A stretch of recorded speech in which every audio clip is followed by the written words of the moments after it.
चलिए शुरू करते हैं हम लोग। आज की क्लास में हम लोग करने वाले हैं मिड टर्म एग्जाम आपके आ रहे हैं 12th वालों। तो हम लोग आज की क्लास में कोशिश करेंगे कि टर्म 1 की जितनी इंपॉर्टेंट डेरिवेशंस हैं वो ले ली जाए। ध्यान रखें डेरिवेशंस तो आपको सारी ही करनी है एक बार प्रैक्टिस, लेकिन ये वो डेरिवेशंस है जिनके ऊपर आपको एक्स्ट्रा फोकस रखना है, क्योंकि कई स्टूडेंट स्टार्टिंग भूल जाते हैं डेरिवेशंस की, तो प्रॉब्लम होती है। ठीक है, तो हम फर्स्ट डेरिवेशन से आज की क्लास में 10 डेरिवेशन में कराऊंगा और लास्ट में एक बोनस डेरिवेशन होगी। ठीक है, तो टाइम नहीं वेस्ट करते हुए स्टार्ट करते हैं, वैसी वीडियो लंबी हो जाएगी थोड़ी सी। पहली डेरिवेशन गॉस लॉ से ले रहे हैं, एप्लीकेशन ऑफ गॉस लॉ। वैसे 3 डेरिवेशन है, लेकिन 2 जो सबसे ज्यादा इंपॉर्टेंट है उनको हम लोग पहले करते हैं। ठीक है, सबसे पहले गॉस लॉ के अंदर जो डेरिवेशन है वो ये है कि अगर आपके पास एक रॉड है जिसकी आपको चार्ज डेंसिटी दे रखी है plus lambda coulomb per metre, इस रॉड के वजह से r डिस्टेंस दूर किसी पॉइंट P पर आपको इलेक्ट्रिक फील्ड कैलकुलेट करनी है। ठीक है, तो डेरिवेशन बहुत सिंपल है। सबसे पहले आपको गॉसियन सरफेस बनाना है, लेकिन याद रखना जब आप बोर्ड का एग्जाम दो या स्कूल लेवल पर एग्जाम दो तो सबसे ज्यादा इंपॉर्टेंट ये है आप डिस्क्रिप्शन ढंग से दो। डिस्क्रिप्शन मतलब we have a rod of charge density lambda जिसमें r डिस्टेंस पर हमने क्या कट कर रखा है, एक गॉसियन सरफेस, वो भी स्फेरिकल गॉसियन सरफेस हमने इस तरीके से क्या कर लिया, कट कर लिया। अब इसमें इंपॉर्टेंट बात क्या है, ये डिस्क्रिप्शन आपको कंफ्यूज ना करे, मैं लिंक दे दूंगा डिस्क्रिप्शन में, है ना, नोट्स का, वहां से आप इसको अच्छे से एक बार रेडी कर लेना। चलो डेरिवेशन हम लोग स्टार्ट करते हैं।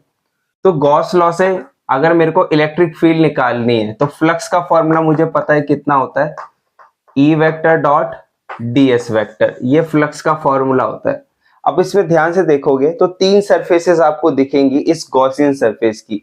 एक तो ये जो कर्व सरफेस है इसको हम बोल देते हैं फर्स्ट, एक ये वाला टॉप मोस्ट और एक ये बॉटम वाला, 3 सरफेस है। ठीक है क्या, अब ध्यान से देखो ये जो फ्लक्स है इसको आप इस तरीके से लिख सकते हो, E dot ds from first surface, E dot ds for second surface plus E vector dot ds for third surface. ठीक है क्या, ये फ्लक्स का फॉर्मूला हो गया।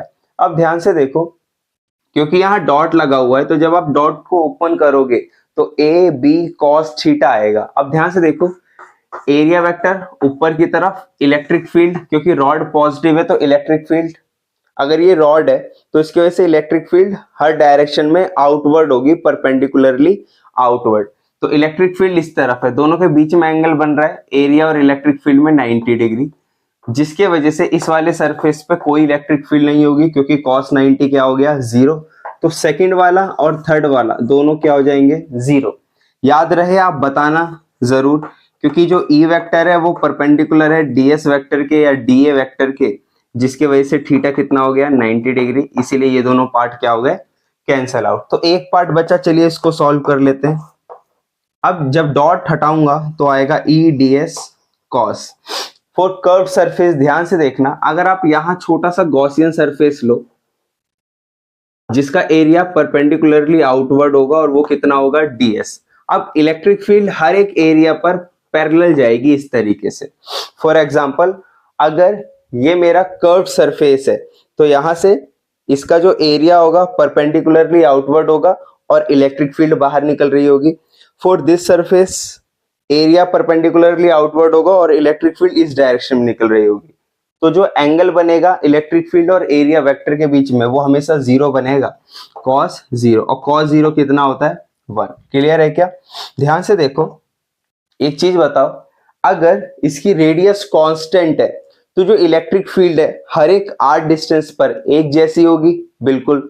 अब रेडियस सेम होने की वजह से क्या हो जाएगी, इलेक्ट्रिक फील्ड कांस्टेंट हर एक पॉइंट पर, जिसके वजह से इंटीग्रेशन से कांस्टेंट वाला पार्ट आप बाहर निकाल सकते हो, अंदर क्या बच गया, ds। ये बन गई आपकी मेन चीज। अब सोचो ये कर्व सरफेस है सिलेंडर का, जब आप टोटल इसका एरिया निकालोगे तो कितना आएगा, 2 पाई r h लगा दो। फ्लक्स का फॉर्मूला हो गया E इंटू 2 पाई, इस गॉसियन सरफेस की रेडियस है r और इस गॉसियन सरफेस की लेंथ हम अज्यूम कर लेते हैं l है, तो फ्लक्स का 2 पाई r l। ये हो गया फर्स्ट फॉर्मूला। अब हम गॉस लॉ लगाते हैं और देखते हैं कैसे कंपेयर करके आंसर निकाल लेते हैं। इसको नोट डाउन करो। According to Gauss law, Gauss law क्या कहता है, जो भी फ्लक्स पास कर रहा होगा किसी भी बॉडी से वो इक्वल होगा total charge enclosed divide by epsilon naught. अब ध्यान से क्वेश्चन में देखोगे तो क्वेश्चन में अगर आपको गिवन है कि चार्ज इतना है रॉड का, तब तो ये फॉर्मूला आराम से लग जाएगा। लेकिन क्वेश्चन में हमें चार्ज डेंसिटी गिवन है तो हमें लैम्डा यूज करना पड़ेगा। लैम्डा का फॉर्मूला होता है charge per unit length. Lambda क्या है, लीनियर चार्ज डेंसिटी। तो यहाँ से टोटल चार्ज निकालने के लिए हमें क्या करना पड़ेगा, लैम्डा इनटू इस गॉसियन सरफेस की लेंथ, जो कि हमने एल ही एज्यूम की है।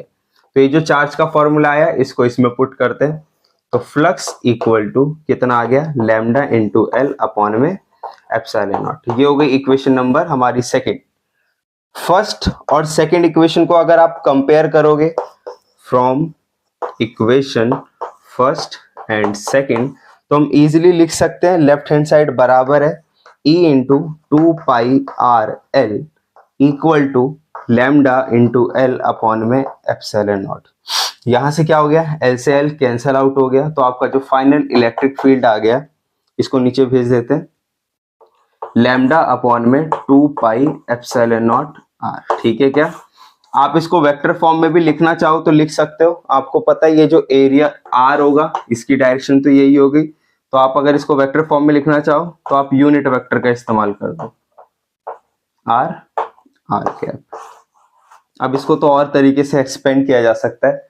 यह है गॉस लॉ की first application, electric field through a given wire. ठीक है, इसको नोट डाउन कर लो फटाफट, सेकंड स्टार्ट करते हैं।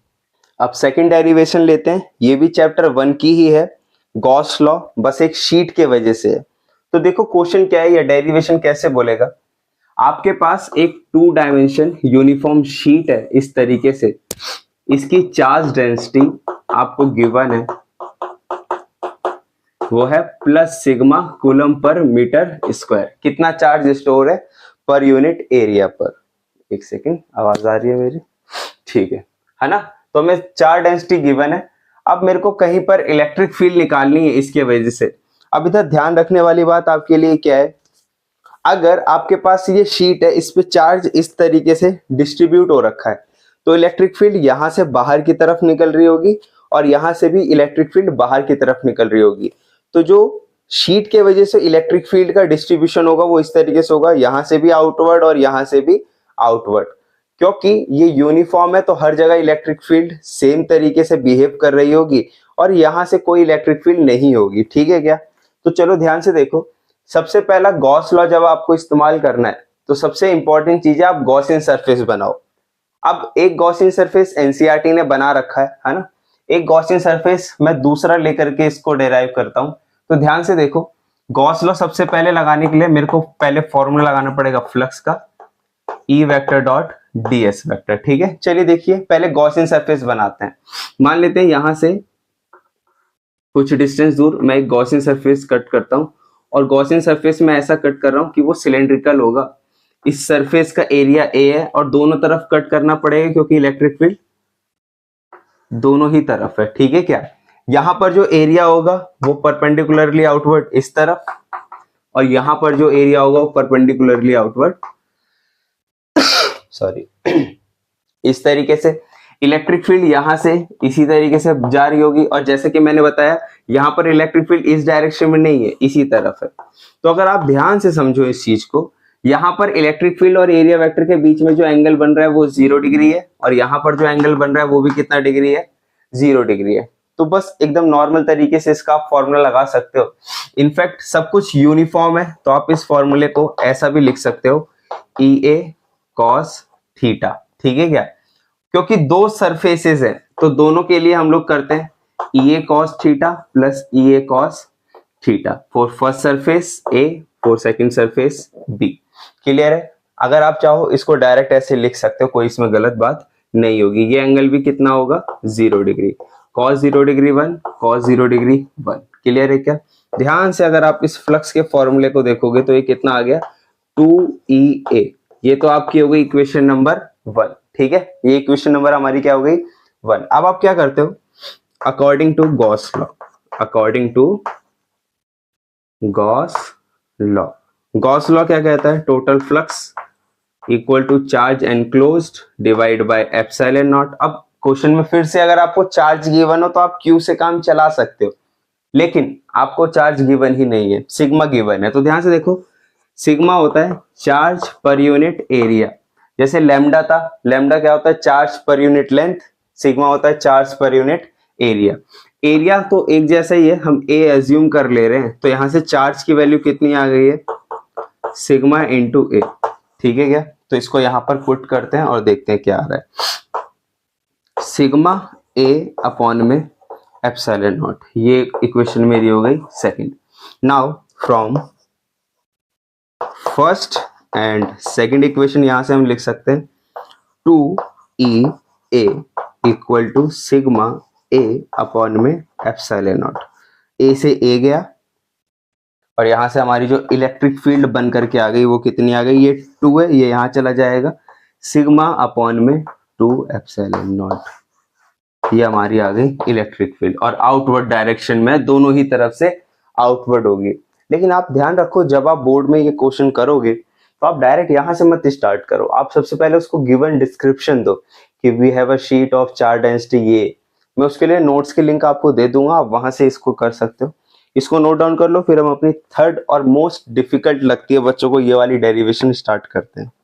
चलिए अब हम थर्ड डेरिवेशन स्टार्ट करते हैं, और जो थर्ड डेरिवेशन है वो मैं ले रहा हूं chapter number 2, electric potential due to dipole. ठीक है, तो ये डेरिवेशन थोड़ा बच्चों को डराती है, इसमें थोड़ी मैथ है जो बच्चों को परेशान करती है।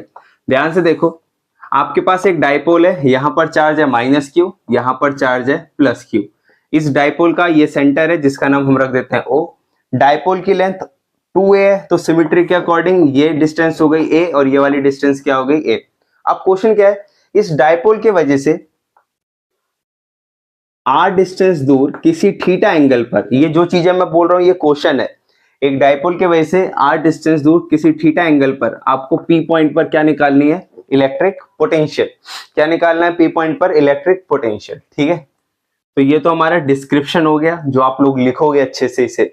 अब देखो ध्यान से, पोटेंशियल कॉन्सेप्ट क्या लगेगा? अगर आपके पास एक चार्ज है और आपसे बोल रहा है r डिस्टेंस दूर यहां पर पोटेंशियल बता दो इस p पॉइंट पर, तो पोटेंशियल एट p कितना हो गया? k q अपॉन में डिस्टेंस। ठीक है, k q by r, simple.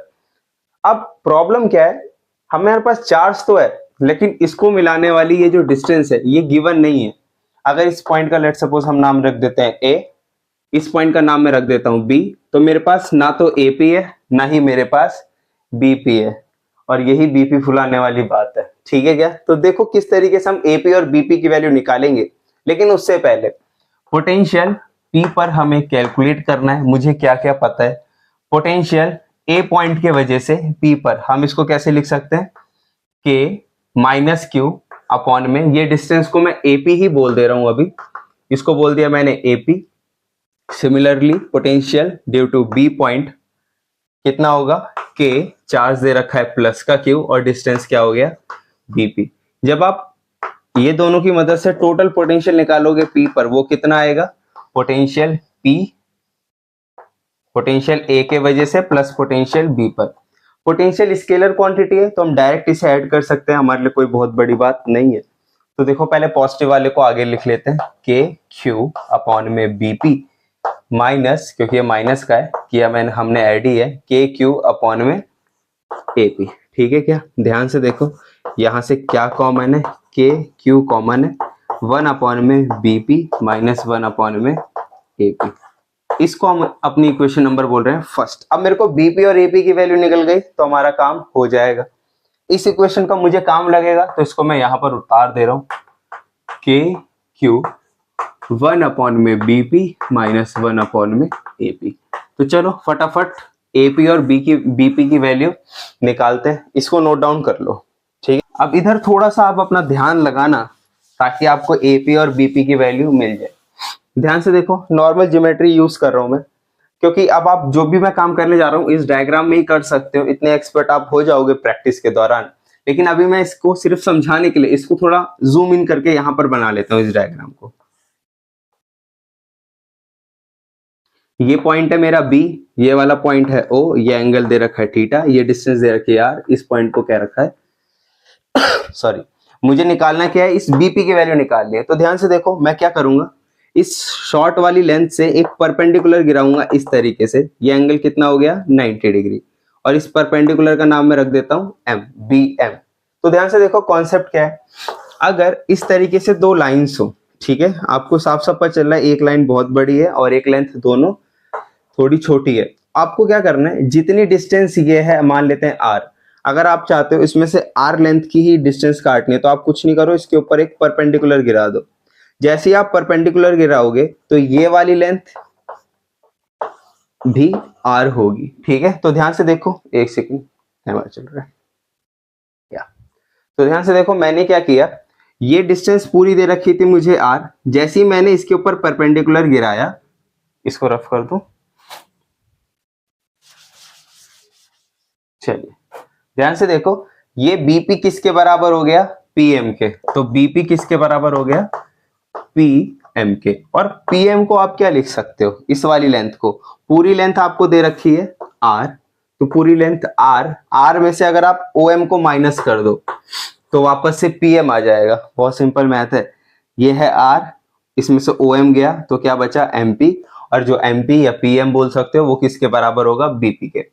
सारा का सारा खेल ये, ओ एम की वैल्यू कैसे निकालोगे, ये डिस्टेंस है ए, ध्यान से देखो डायपोल की हाफ लेंथ ये दे रखी है ए, यहां से नॉर्मल लगाओ ट्रिग्नोमेट्री, ये 90 के सामने हो गई एच, यहाँ थीटा बन रहा है तो ये हो गया बेस, तो मेरे को बेस चाहिए, तो बेस के लिए क्या लगाऊंगा, कॉस थीटा, कॉस थीटा क्या हो गया, बेस अपॉन में एच, एच कितना दे रखा है आपको ए, हाइपोटेन्यूज, यहाँ से ओ एम कितना आ गया आपका ए कॉस थीटा, बस ये ओ एम की वैल्यू यहाँ पुट करते हैं, तो बीपी कितना आ गया R minus A cos theta. Clear है, आप ये सेम काम इसी में कर सकते हो, आपको अलग से कुछ करने की जरूरत, बस ये 90 डिग्री दिखे आपकी ड्राइंग अच्छी होगी मुझसे, तो इसका नाम हमने क्या रख दिया एम, ठीक है क्या। अब सेम काम इसके लिए करते हैं, और हम क्या करते हैं, बीपी की जगह एपी की वैल्यू निकालते हैं, ठीक है। ध्यान, आप सेम डायग्राम में बनाओ, ज्यादा बेटर रहेगा आपके लिए, टीचर के लिए भी चेक करने में फालतू को 4 डायग्राम उनको चेक करने की जरूरत नहीं है, बट सिर्फ आपको सिखाना मकसद है। तो इधर देखो वापस से इसको भी हम जूम करते हैं, ये डिस्टेंस है आर, ये पॉइंट का नाम पी, और ये पॉइंट है ए, ये मेरे को एपी चाहिए, ये डिस्टेंस दे रखा है। अब देखो बच्चे गलती क्या करते हैं, इस पॉइंट से इसके ऊपर 90 डिग्री गिराते हैं, तो ये तो आ रहा है, ये मिल भी गया तो ये आप नहीं निकाल पाओगे, मान लेते हैं ये आ रहा है, तो यहां से यहां तक की डिस्टेंस कट कर लूंगा तो आर हो जाएगी।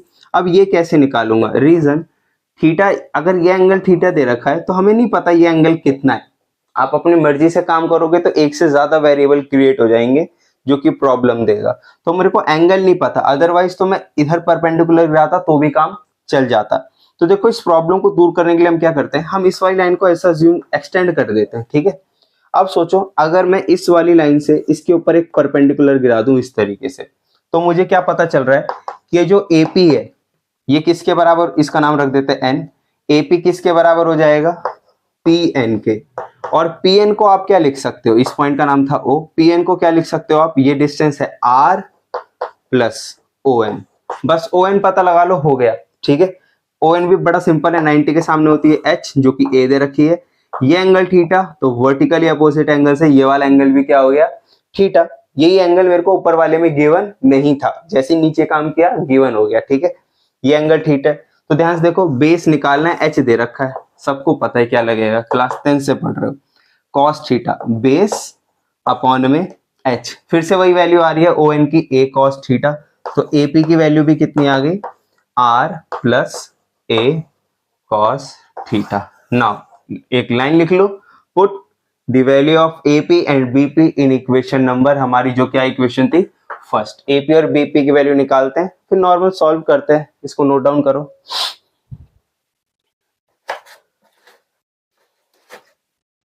ठीक है, चलिए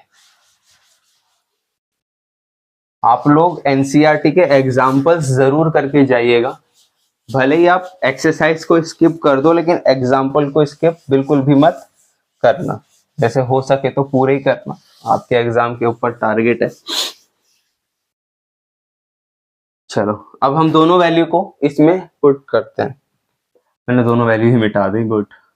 ठीक है, तो potential at P K Q, BP कितना आया था, R minus A cos theta, तो 1 में R minus A cos theta, बीच में माइनस है, 1 में एपी की वैल्यू आई थी R plus A cos theta. Normal LCM लो, इसे ध्यान से देखो क्या करेंगे, के क्यू, ये पूरी वैल्यू इधर पटक दी मैंने, R plus A cos theta. जब ये वाली वैल्यू इधर जाएगी तो जो नेगेटिव है इधर ध्यान से देखना, तो जो पॉजिटिव की वैल्यू है वो नेगेटिव हो जाएगी, जो नेगेटिव की वैल्यू है वो क्या हो जाएगी, कुछ इस तरीके से पॉजिटिव। और इन दोनों को आपस में मल्टीप्लाई करेंगे तो क्या होगा, a minus B A plus B. ध्यान देखो, a minus B A plus B, क्या फॉर्मूला बन रहा है, A square minus B square, A square minus इस पूरे का square, A square cos square theta. Clear है क्या, कुछ कट रहा है, ध्यान से देखो, आर से आर चला गया, तो क्या फॉर्मूला बन रहा है, K Q A cos theta plus A cos theta, 2a cos theta divide में R square minus A square cos square theta. अब आप सबको पता है डाइपोल मूवमेंट किसके बराबर होता है, चार्ज इनटू डाइपोल की लेंथ। इधर डाइपोल की लेंथ हमने डेरिवेशन को इजी करने के लिए 2a अज्यूम की थी, तो यहां पर q इंटू 2a की जगह आप इसको p से रिप्लेस कर सकते हो। तो पोटेंशियल एट पॉइंट p कितना आ गया, k p cos theta upon में R square minus A square cos square theta. ये हो गई आपकी डेरिवेशन खत्म। अब इसी में स्पेशल केस है, अगर ये पॉइंट एक्सियल पॉइंट पर होता तो ये थीटा कितना हो जाता, 0, कॉस 0 डिग्री। ये वाला पॉइंट चलो लिख लेते हैं, एक्सियल पर अगर मेरे को निकालना होता तो थीटा कितना होता है, 0 डिग्री। स्पेशल केस अगर बोल रहा है तभी करना है, नहीं तो डेरिवेशन जहां तक करा दिए यहीं तक छोड़ करके आप इजीली आ सकते हो। ठीक है क्या, ये cos 0 तो 1 हो गया एक्सियल की वजह से, यहाँ cos 0 1 हो गया, तो फॉर्मूला क्या बन गया, के पी अपॉन में R square minus A square. ठीक है, ये हो गया एक्सियल के लिए। अगर बोलता है शॉर्ट डाइपोल, शॉर्ट डाइपोल का मतलब क्या है, ये जो ए होगा ये बहुत ज्यादा क्या होगा, छोटा होगा, ए लिखना भूल गए, आर से। ठीक है क्या, तो अगर ऐसी सिचुएशन बन रही है तो ये पूरा क्या हो जाएगा, 0 हो जाएगा, क्योंकि जब कोई चीज वैल्यू पहले से छोटी है उसका स्क्वायर करोगे और छोटा हो जाएगा, तो के पी बाय आर स्क्वायर बन जाएगा पोटेंशियल का फॉर्मूला। ठीक है क्या, और इक्वेटोरियल पर थीटा कितना होगा, 90 डिग्री। मतलब अगर बिल्कुल परपेंडिकुलर दे रखा हो ये एंगल तो cos 90 होता है 0, तो याद रखो एमसीक्यू में पूछ सकता है इक्वेटोरियल पर पोटेंशियल कितना होता है, डाइपोल की वजह से हमेशा 0 होता है। क्लियर है क्या, चलो इसको नोट डाउन कर लो आगे। चलिए अब मैं लेता हूं अपनी fourth derivation from chapter number 3 current electricity, और जो कि है ड्रिफ्ट वेलोसिटी।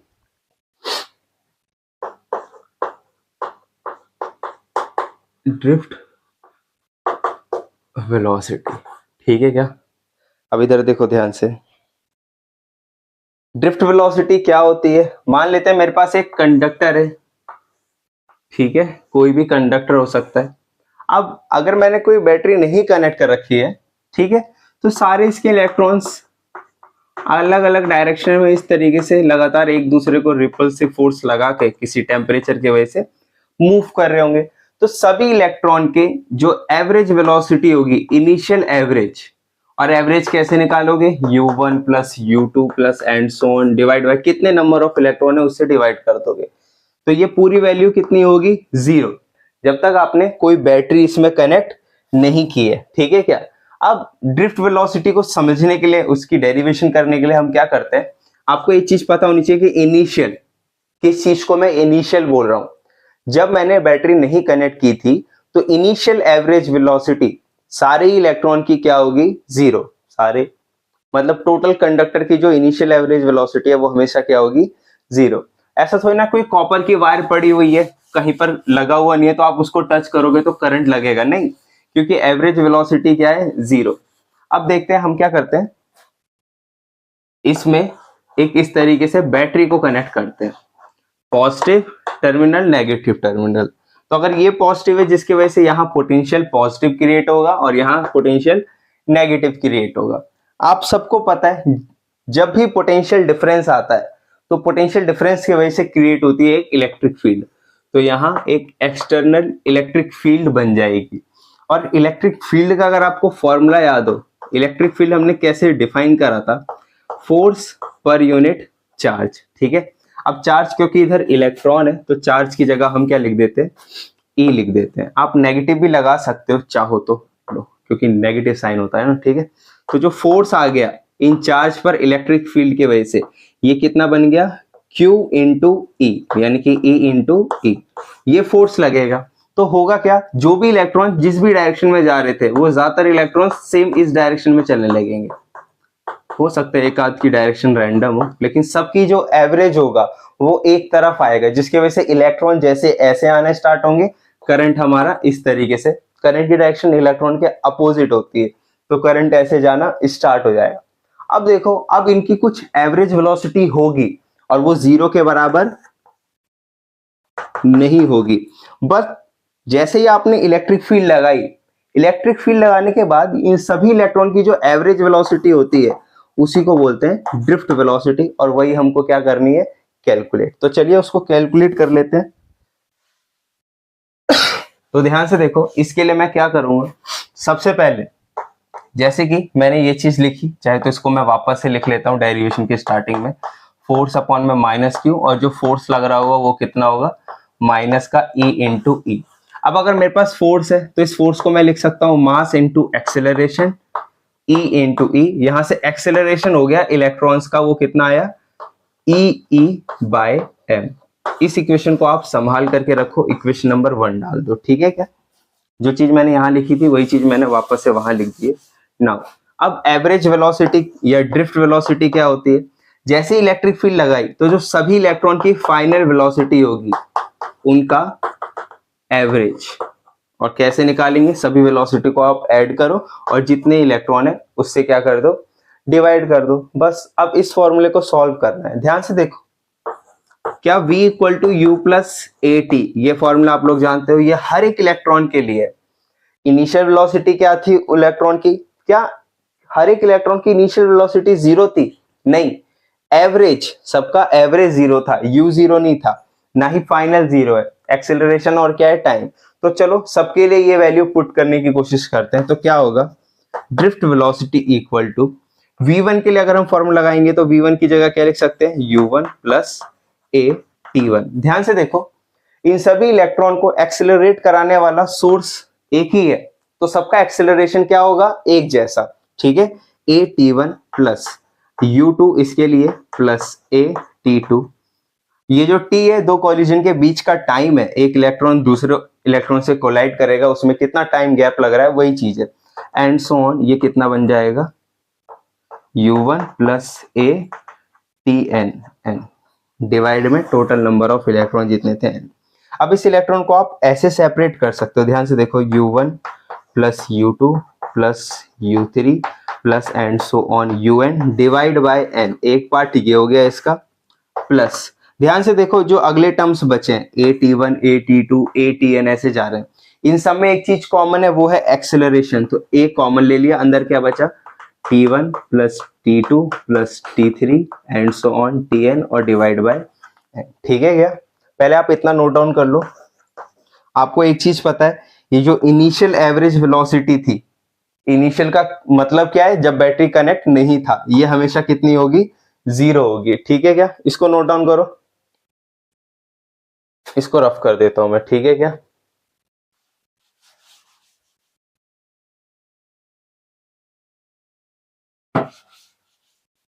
अब ये वाला पार्ट जीरो हो गया, सिर्फ मेरे पास ये वाला पार्ट बचा है। इसमें भी आपको क्या चीज ध्यान रखनी है, ये जो टाइम गैप था दो इलेक्ट्रॉन के कॉलिजन का, इनके जो एवरेज होता है इसको हम क्या एक नाम दे रहे हैं, टाउ। और ये क्या होता है, रिलैक्सेशन टाइम। ठीक है, दो इलेक्ट्रॉन के बीच में जो गैप होगा, जो टाइम गैप होगा, उसको बोलते हैं एवरेज रिलैक्सेशन टाइम। चलो तो देखो, जो हमारा फाइनल ड्रिफ्ट वेलोसिटी आ रही है वो कितनी आ रही है, u वाला खत्म हो गया था, a और इसको हमने रिलैक्सेशन एवरेज टाइम ले लिया, ठीक है। अब एक्सेलरेशन की वैल्यू ये रही माइनस ई टाउ अपॉन में m, ये आ गया आपका ड्रिफ्ट वेलोसिटी का फॉर्मूला। चार्ज ऑफ इलेक्ट्रॉन, ये नेगेटिव साइन सिर्फ यही बता रहा है कि अपोजिट डायरेक्शन में फोर्स लग रहा है। इलेक्ट्रिक फील्ड, रिलैक्सेशन टाइम, मास। अब इन सब चीज का रिलैक्सेशन टाइम क्या है, ये जो डिस्क्रिप्शन है नीचे गिवन में लिंक जो दे रखा है मैंने, गिवन में लिंक दे रखा है, गिवन में लिंक नहीं दिया है, डिस्क्रिप्शन में जो लिंक दे रखा है उसमें नोट्स है, उसमें सब लिखा हुआ है और आपको भी पेपर में लिखना है कौन सा फॉर्मूला यूज कर रहे हो। बस मैं आपकी हेल्प कर रहा हूँ कि हाँ ये डेरिवेशंस इंपॉर्टेंट है, इनको इस तरीके से किया जाएगा, बेसिक आइडिया आपको लग जाए, ठीक है। इसको नोट डाउन कर लो, अगली करते हैं। चलो अब हम अपनी फिफ्थ डेरिवेशन की तरफ बढ़ते हैं जो है wheat stone bridge, chapter number 3 की है। वैसे तो ये एक डिवाइस के अंदर आता है पर ये इंपॉर्टेंट है, ठीक है क्या। व्हीट स्टोन ब्रिज, अगर आपको किरचॉफ रूल लगाना आता है, किरचॉफ लॉ का यूज आता है तो ये डेरिवेशन बहुत सिंपल है, ठीक है क्या। लेकिन अगर नहीं आता है तो थोड़ा आप उस चीज को देख लेना। तो ध्यान से देखो, सिंपल सा एक डायग्राम है हमारे पास,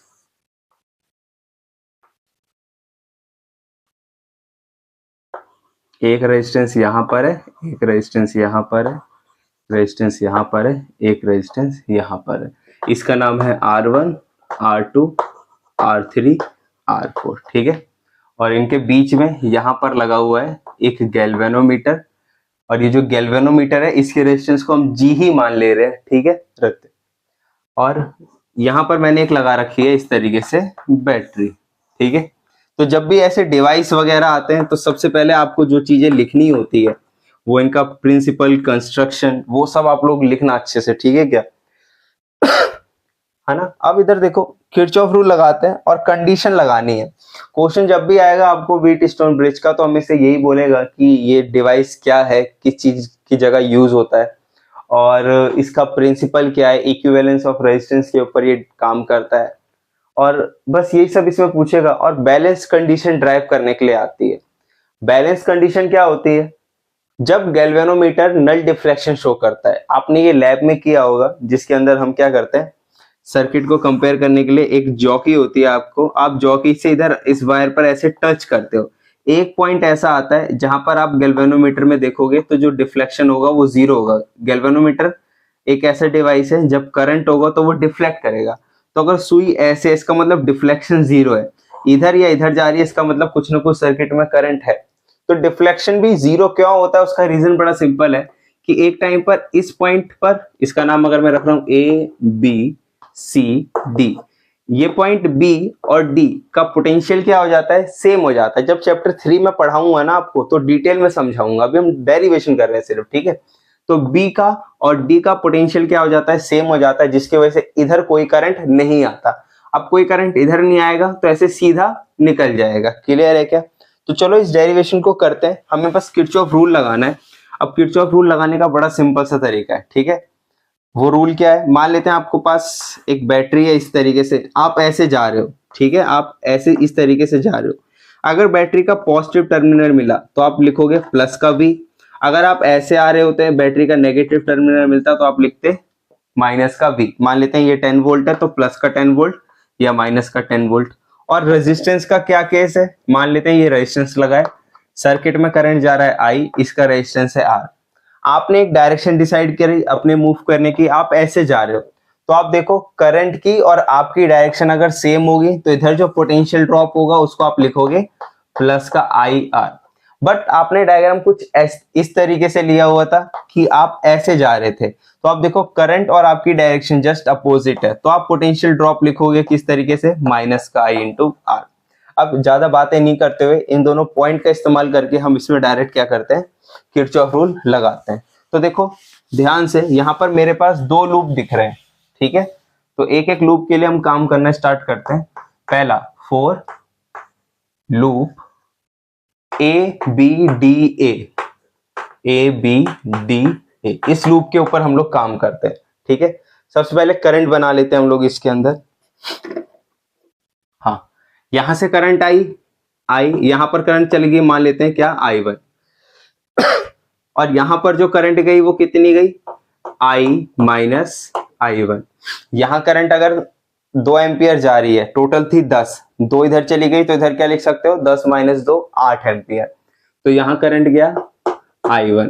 मान लेते हैं यहां जो करंट थी वो कितनी गई, IG। गैल्वेनोमीटर में जो करंट गई उसको मैं नाम दे दे रहा हूं IG। तो सोचो यहां से I1 करंट आई, IG इधर चली गई, तो बाय जंक्शन रूल यहां से कितनी करंट निकली होगी, I1 माइनस IG, जो कि इस पूरी ब्रांच में होगी। अब इस पॉइंट को देखो, ये भी एक जंक्शन है, जितना करंट एंटर कर रहा है उतना ही करंट क्या कर लेगा, जंक्शन से बाहर निकल जाएगा। तो इन दोनों को आप ऐड कर सकते हो, I माइनस I1 ये वाली करंट प्लस IG, तो इस वाली ब्रांच में ये करंट है। अब ये भी एक जंक्शन मिल गया, जितना करंट एंटर कर रहा है जंक्शन पर उतना ही करंट लीव करेगा। तो आप इन दोनों को ऐड कर दो, देखो IG पॉजिटिव का है, IG नेगेटिव का है, कट गया। I1 नेगेटिव का है, I1 पॉजिटिव का है, कट गया। सिर्फ क्या बचा, I। तो सोचो करंट I निकली थी, वापस से करंट जो आ गया इसमें वापस से कितना आ गया, I। तो आपका डायग्राम जो है एकदम परफेक्ट बना हुआ है, ठीक है। अब फटाफट करते हैं इसे। इस वाले लूप में मैं लगा रहा हूं किरचॉफ रूल। सबसे पहले कुछ करंट की डायरेक्शन है, मैं अपनी डायरेक्शन इस तरीके से ले रहा हूं, क्लॉकवाइज। आपको मेंशन करना है आप कैसे चल रहे हो इधर, क्लॉकवाइज, ठीक है। तो चलो ध्यान से पॉइंट को पकड़ते हैं, ए को। जब मैं ऐसे जा रहा हूं, मैं क्लॉकवाइज चल रहा हूं, मेरी डायरेक्शन ये है और करंट की भी डायरेक्शन ये है, तो जो पोटेंशियल ड्रॉप होगा वो कितना होगा, इसका रेजिस्टेंस है R1, I इंटू R। तो करंट कितना है I1 और रेजिस्टेंस कितना है इसका R1। ध्यान से देखो, और तो कोई रेजिस्टेंस नहीं है, एक है, हो गया काम। अब आगे जाते हैं। जब देखो ध्यान से, मैं ऐसे जा रहा हूं नीचे की तरफ और करंट भी नीचे की तरफ जा रहा है, तो फिर से क्या होगा, प्लस का। अब इधर करंट है IG और गैल्वेनोमीटर का रेजिस्टेंस स्टार्टिंग में मैंने बोला आप क्या मान लो, G मान लो, ठीक है। ये हो गया, ये हो गया। अब जब मैं ऐसे आ रहा हूं तो मेरी डायरेक्शन चेंज नहीं होगी, मैंने क्लॉकवाइज ही चलना है, लेकिन करंट आ रहा है इस तरीके से, तो अब नेगेटिव लगेगा, माइनस का, ठीक है। करंट कितना है, I माइनस I1 और इधर रेजिस्टेंस कितना मान रखा है हमने, R3। तो किरचॉफ का जो वोल्टेज रूल है वो क्या कहता है, टोटल जो पोटेंशियल होगा क्लोज लूप में वो हमेशा क्या होगा, 0। ये टोटल पोटेंशियल हमेशा किसके बराबर आएगा, 0 के बराबर आएगा। अब सोचो नल डिफ्लेक्शन का मतलब होता है, नल डिफ्लेक्शन जब गैल्वेनोमीटर में कोई करंट पास ना करे, 0। तो एट नल डिफ्लेक्शन IG अगर 0 हो गया तो ये पूरा क्या हो गया, खत्म। इसमें तो हमने कहीं IG इस्तेमाल नहीं किया है, तो हमारी जो फर्स्ट इक्वेशन है वो ये बन गई, I1 R1, ये नेगेटिव का है, इसको 0 को उधर लेकर के जाता हूं, I माइनस I1 R3। ये हो गया मेरा फर्स्ट इक्वेशन, इसको आप संभाल करके रखोगे। अब सेम काम उस वाले लूप के लिए करते हैं, फॉर लूप BCDB। इसके लिए अगेन मैं क्लॉकवाइज ही चल रहा हूं, ठीक है। पॉइंट B से चलना स्टार्ट करते हैं, ध्यान से देखना, ऐसे जा रहा हूं और करंट भी ऐसे जा रहा है, तो सेम मैं क्या लिख सकता हूं, I1 minus IG, current into resistance है उधर की R2, ठीक है। अब इधर देखो, मैं तो ऐसे आ रहा हूं लेकिन करंट ऐसे जा रहा है, तो माइनस का लगेगा, I माइनस I1 प्लस का IG, करंट इंटू यहाँ का रेजिस्टेंस क्या है, R4। अब इधर देखो, वैसे तो 0 हो जाएगा लेकिन आप लिख दो एक बार, मैं ऊपर की तरफ जा रहा हूँ क्लॉकवाइज, करंट नीचे आ रहा है, तो माइनस का IG इंटू G। अब टोटल पोटेंशियल कितना होता है क्लोज लूप में, 0, ठीक है। फिर एट नल डिफ्लेक्शन ये IG 0 हो गया, तो ये पूरा खत्म हो गया। यहां से ये IG 0 हो गया, तो ये बचा हुआ है, ठीक है। तो इस इक्वेशन को अगर हम सिंप्लीफाई करेंगे ऐसा लिख सकते हैं, IG 0 हो गया, I1 R2, ये नेगेटिव का है, 0 के उधर गया तो पॉजिटिव, I माइनस I1 और क्या बच गया, R4। ये वाली इक्वेशन हो गई मेरी second. Now divide equation number 1 by equation number 2। दोनों इक्वेशन को हम क्या करते हैं, डिवाइड कर लेते हैं, हमारी बैलेंस्ड कंडीशन इजीली मिल जाएगी हमें, ठीक है।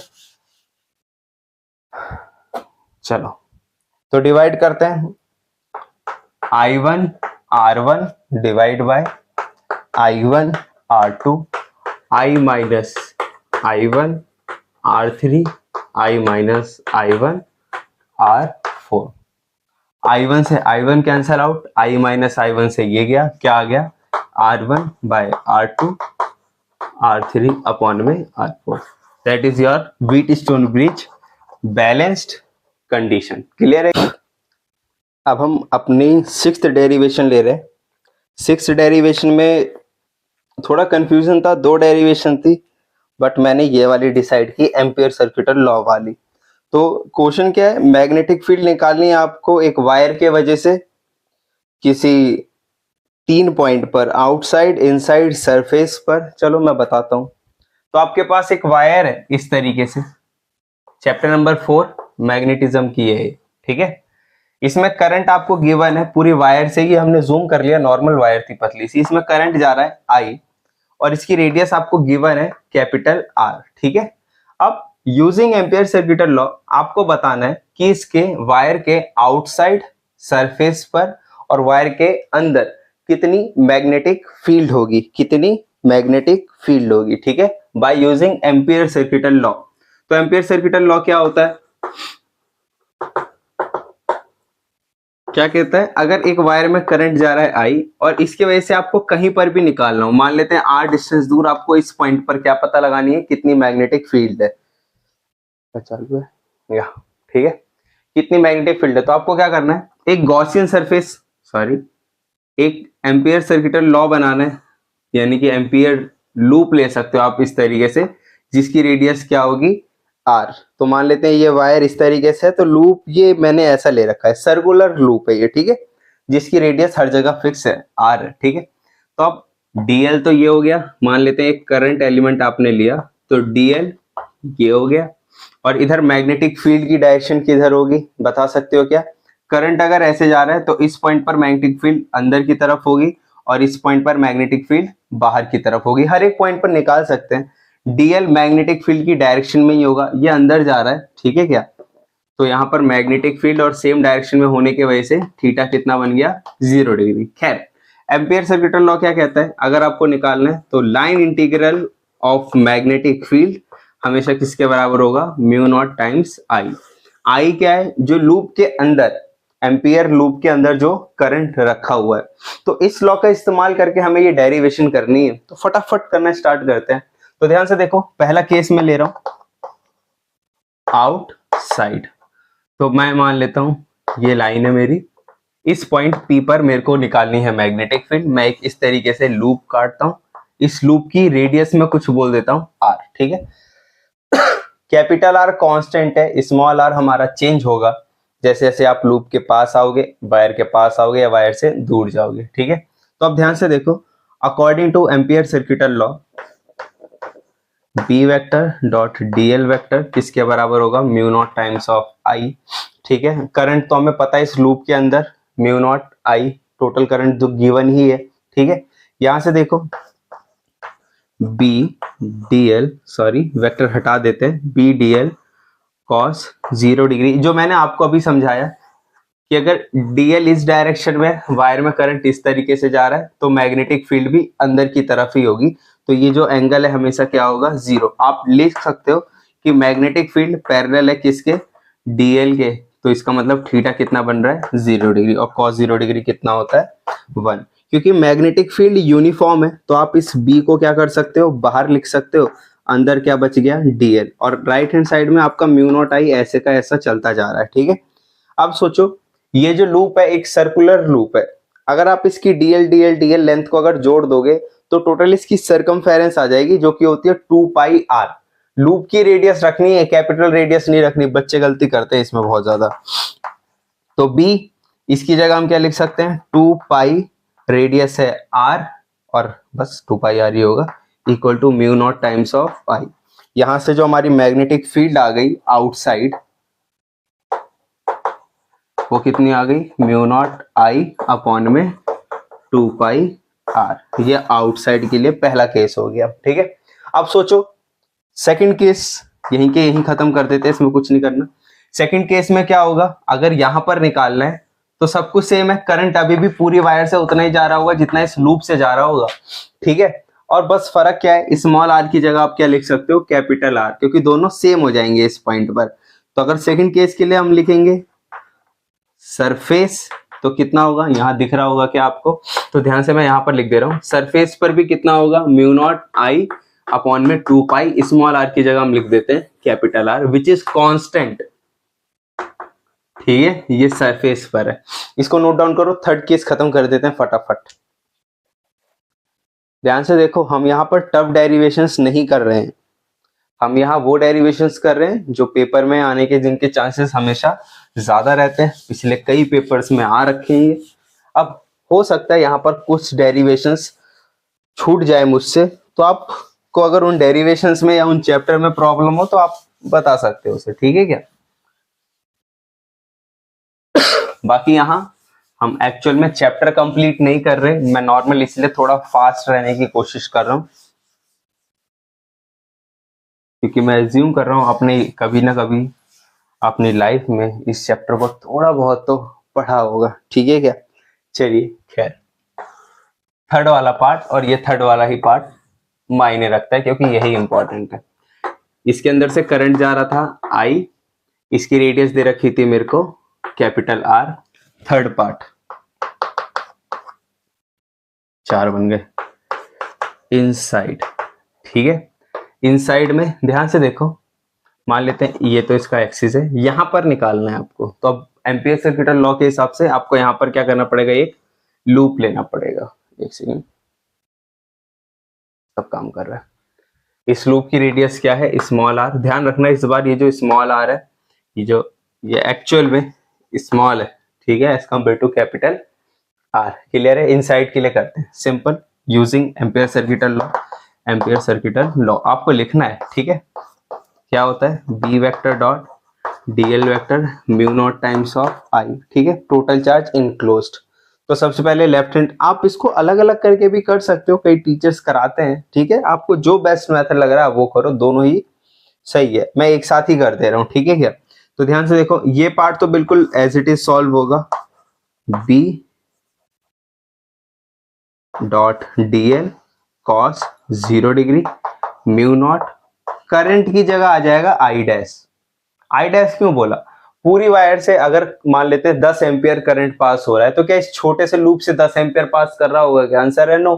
कई सारा करंट तो इस लूप के बाहर से भी जा रहा है ना, तो इस बार आप टोटल करंट नहीं ले सकते, और यही सारा का सारा खेल है। आपको आई डैश की वैल्यू कैसे निकालनी है वो आना चाहिए। खैर, बी तो यूनिफॉर्म होगा क्योंकि आर एक जैसा है, तो बी बाहर आ गया, और जब आप डीएल डीएल करोगे तो फिर वापस से आप लिख सकते हो 2 pi small R equal to mu naught I dash.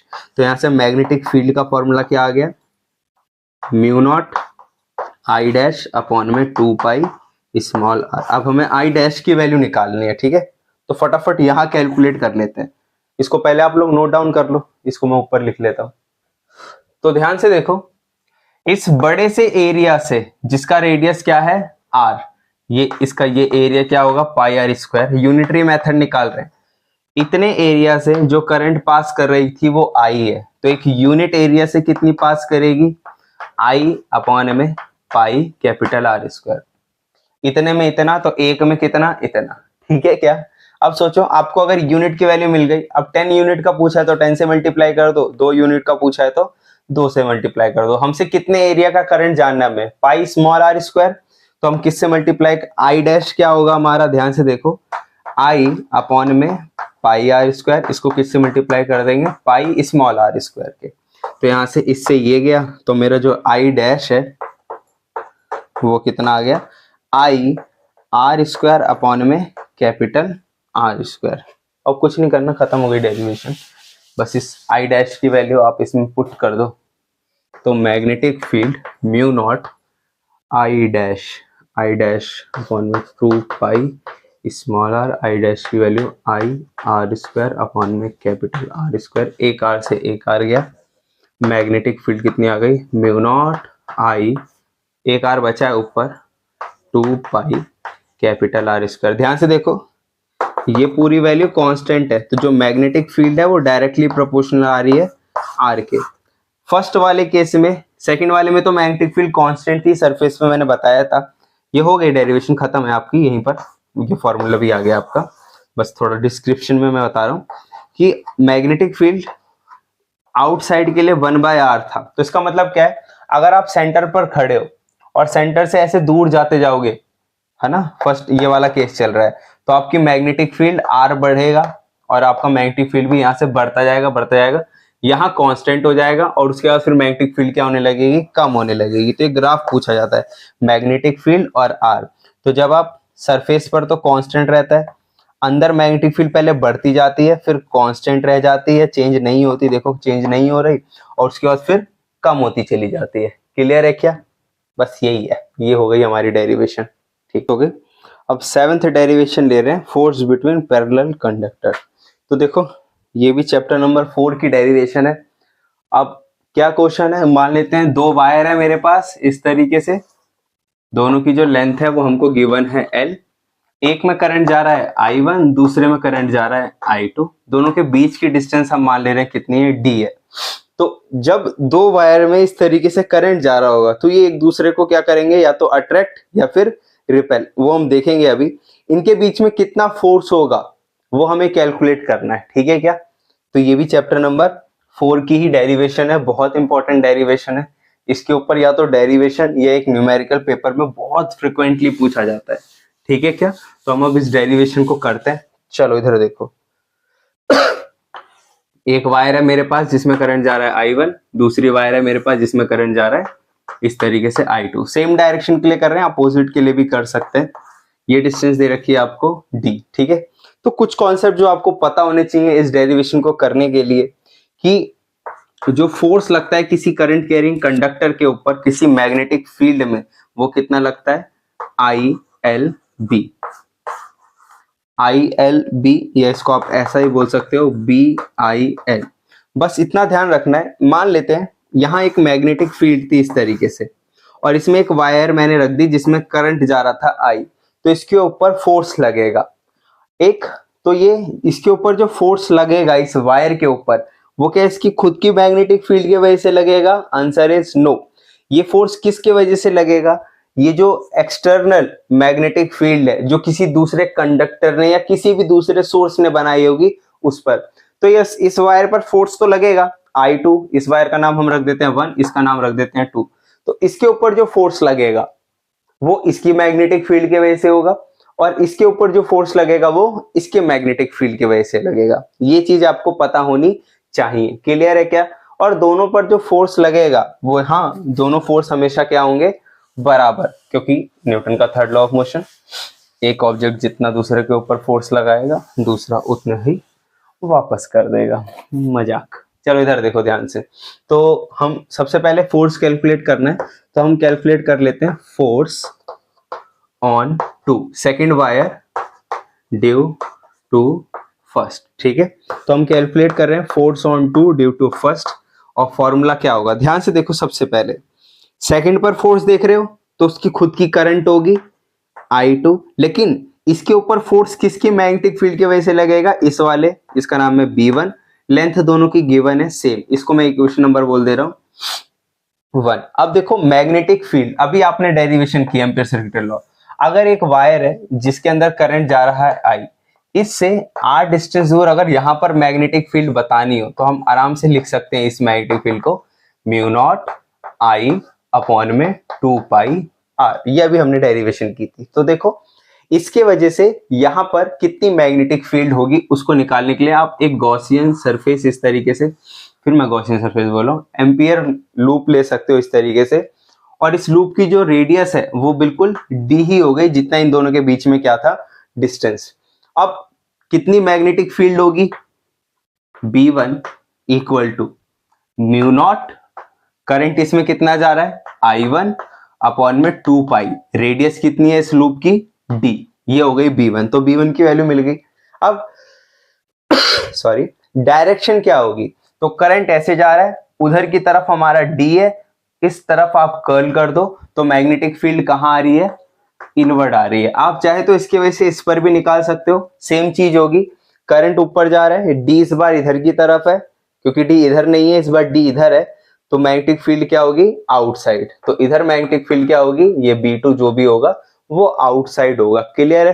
खैर, तो ध्यान से देखो, अब हम क्या कर रहे हैं, I2 का I2, B1 अभी हमने निकाला μ0 I1 अपॉन में 2 पाई D और साथ में L।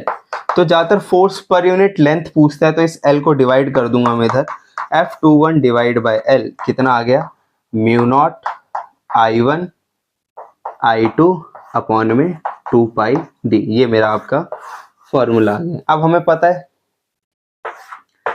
F21 बराबर होगा नेगेटिव ऑफ F12 के, इक्वल एंड अपोजिट। चाहे तो आप देख भी सकते हो कि ये अट्रैक्ट करेंगे या रिपेल करेंगे, है ना। बड़ा आसान है, इसमें कुछ भी इतना कोई बड़ा काम नहीं करना है, लेकिन हमें सिर्फ फोर्स की वैल्यू निकालनी थी तो हमने निकाल ली, ठीक है। अब अट्रैक्ट करेगा या रिपेल करेगा या आप इजीली प्रेडिक्ट कर सकते हो। बताओ, सेम डायरेक्शन में होगा तो अट्रैक्ट करेगा या अपोजिट डायरेक्शन में होगा तो अट्रैक्ट करेगा। और 8th में ही मैं दोनों करवा दे रहा हूं। ये चैप्टर नंबर हमारे 6 से self induction and mutual induction, ठीक है। तो दोनों डेरिवेशन को ए पार्ट बी पार्ट बोल करके बता देता हूं। दोनों नहीं आती, दोनों में से कोई एक ज्यादातर आती है, ठीक है क्या। तो इधर देखो, सबसे पहले हम फाइंड करेंगे कोएफिशिएंट ऑफ सेल्फ इंडक्शन की वैल्यू या सेल्फ इंडक्टेंस की वैल्यू। तो इसके लिए मेरे पास एक सोलेनॉइड है, ठीक है, जिसके अंदर हम मान लेते हैं n टर्न्स है।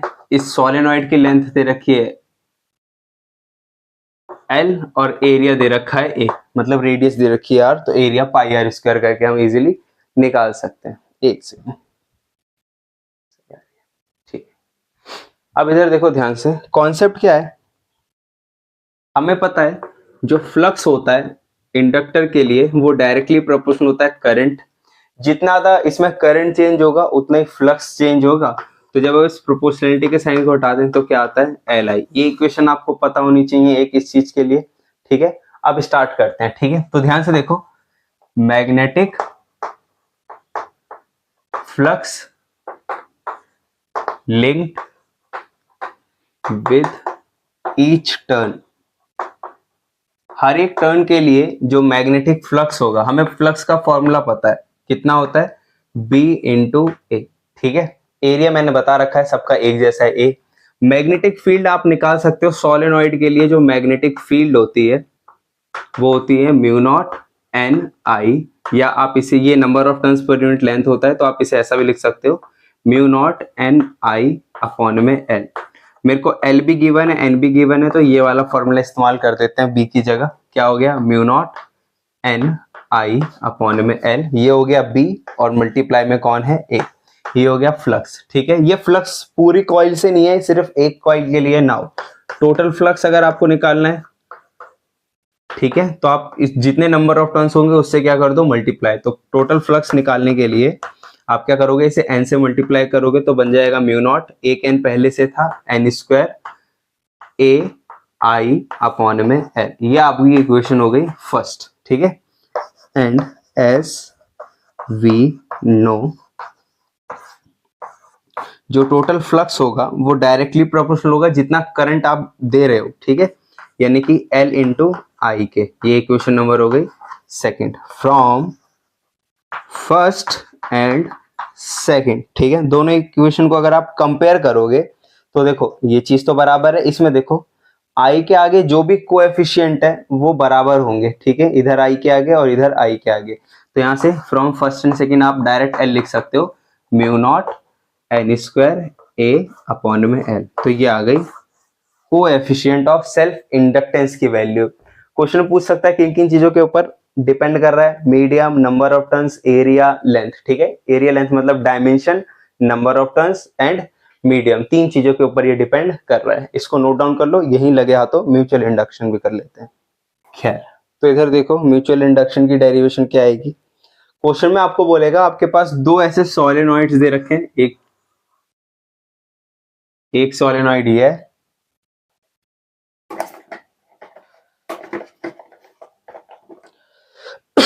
इसके डायमेंशंस आपको दे रखे हैं।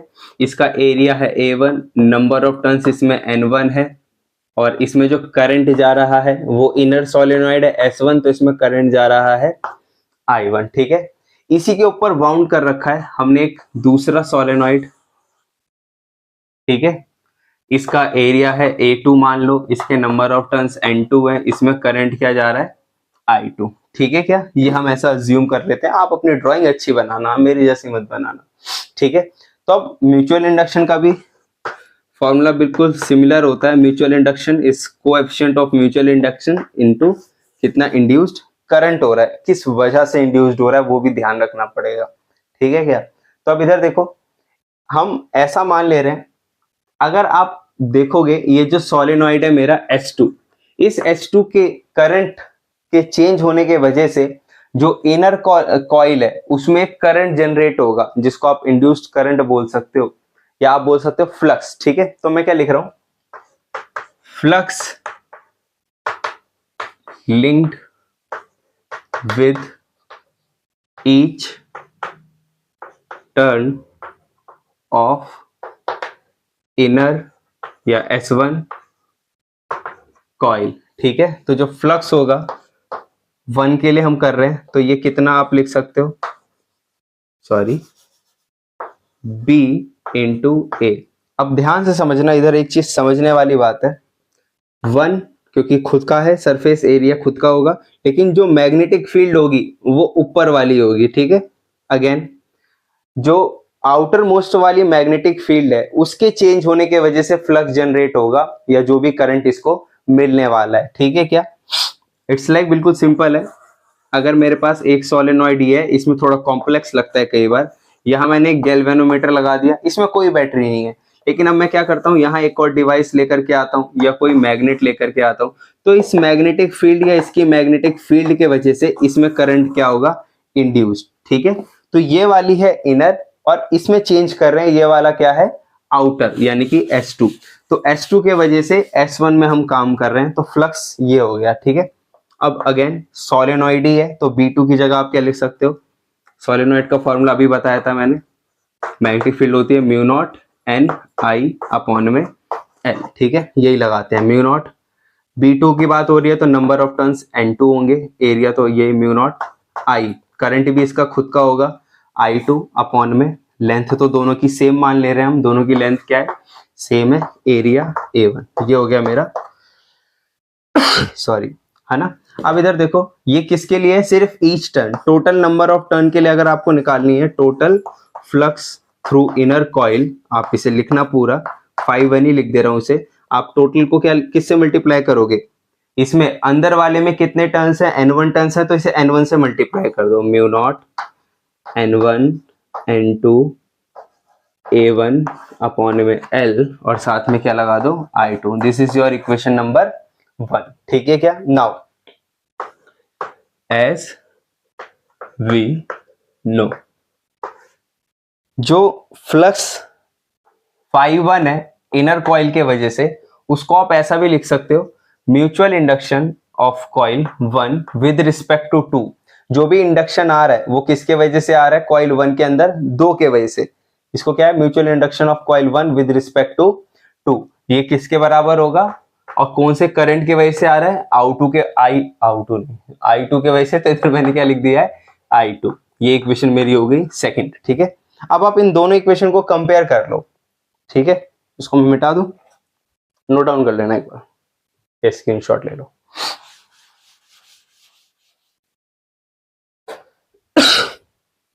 ठीक है, फ्रॉम 1 एंड 2 अगर आप इसको कंपेयर करोगे तो देखोगे ये जो I का कोएफिशिएंट है और ये जो I का कोएफिशिएंट है दोनों बराबर होंगे, तो mutual induction of coil 1 with respect to 2 कितना आ गया, mu naught N1 N2 A1 upon में L। अगर एरिया सेम है तो A लिख सकते हो, गिवन होगा वो आपको, ठीक है।